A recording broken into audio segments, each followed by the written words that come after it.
Hello and welcome to Tech Circle. You're listening to Tech This Week, a weekly roundup of the major developments in the space of startup, policy and enterprise technology. To discuss and analyze the stories in detail, I have with me my colleagues Payal Ganguly and Prajeet Nair. To begin with, the Department of Promotion of Industry and Internal Trade, DPIIT, has amended the foreign direct investment policy to allow 100% FDI for insurance intermediaries, which includes insurance brokers and companies, third-party administrators, consultants, corporate agents, surveyors, loss assessors, etc. So Payal, how do you think it changes the whole financial landscape? Any immediate repercussions you'd like to guess at? Well, Shweta, the change in FDI policy comes almost a year after Finance Minister Nirmala Sitharaman made the announcement as part of Union Budget 2019. It is to be noted that the foreign ownership in insurance intermediaries was capped previously at 49%, which has been updated to 100% through the automatic route. However, the FDI ownership in insurance companies continues to be capped at 49%. What the government is aiming for is better financial inclusion as well as the entry of foreign brokerage firms, which will lead to better penetration of insurance in India and distribution of insurance products in the country, which are more suited to individual needs. Yeah, looks like the government is trying all that it can do to make India an attractive FDI destination, Payal.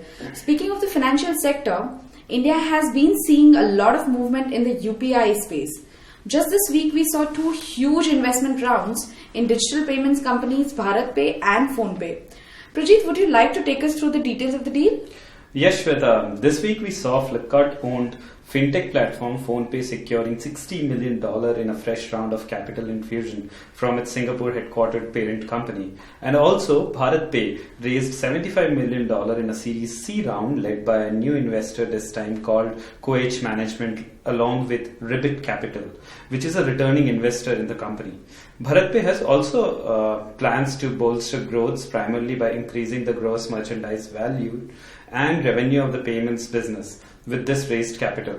It will not be wrong to say that Indian market seems to be quite warming up to the digital payments wave. Yeah, right. According to a recent report by JP Morgan, Indian e-commerce market is pegged to transact through digital wallets at an 80% growth rate to take a 34.8% share by 2021. The report added that cards are presently the most used methods at 29% market share, with cash-based transaction, which is set to drop to 10% from the 17% by 2021. Yeah, so I think this kind of reflects the market's readiness to evolve into digital. With India's growing acceptability for everything digital, up goes the cyber insecurity as well. A recent report by consultancy firm Subex found India's capital city New Delhi as one of the top 5 cities in the world with the most number of cyber attacks. Now it sounds quite alarming, Payal. What do you have to say about it? The situation in New Delhi seems to be dire for more reason than one, Shweta. According to the Subex report, New Delhi ranked number 2 in the number of cyber attacks in 2019 among a list of 50 cities. It was also found that India was among the top 5 countries consistently facing cyber attacks, especially after the period of March 2019.